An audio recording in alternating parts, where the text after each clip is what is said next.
All right, we're going to call this series Random Supplements I Found on iHerb, and we're going to critique them just right off the bat here. So we've got a test booster. It's an interesting one. It's got some good points, some bad points. First thing we're going to point out is some B vitamins in here, not overly necessary in a test booster.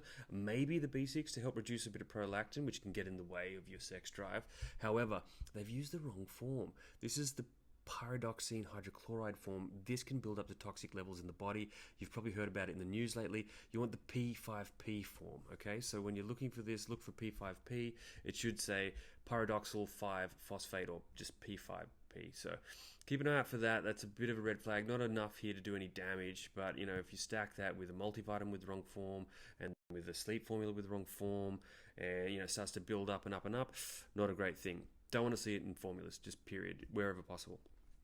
Then you can see we've got some green tea extract. This is Cell Flow 6. So this is a blood flow booster. That's kind of cool to have in here. That's obviously going to help with a bit of erection strength potentially. Cool, you know, going to a bit of a different direction there. I can dig it. Lion's mane, I don't see that as something you want in a test booster. This is typically a nootropic.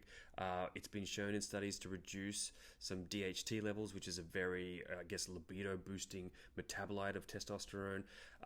It's also promoted some anhedonia anecdotally in some Reddit reports where people feel really flat after taking lion's mane and really blunts their sex drive. It doesn't make any sense in here for those potential reasons. Not everyone seems to get that effect, but also that it provides no boost of test at all. So from a formulator perspective, that's a red flag.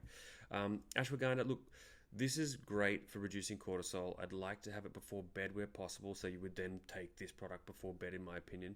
And I don't mind seeing it in stacked test boosters, but it can cause anhedonia. It is the kind of thing that if you start to feel quite numb and you know just not really amped up anymore, and you're waking up tired, you want to pull it back out of your test boosting stack. So keep that in mind.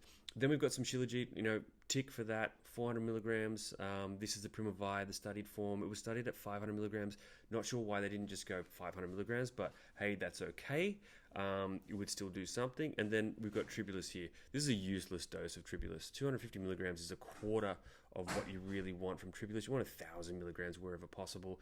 40% saponins is okay. I find those extracts usually do something, but this is too small of a dose to do anything. So that's across. Long Jack, so this is Tongadali, Eurocomia, longifolia. 150 milligrams is plenty.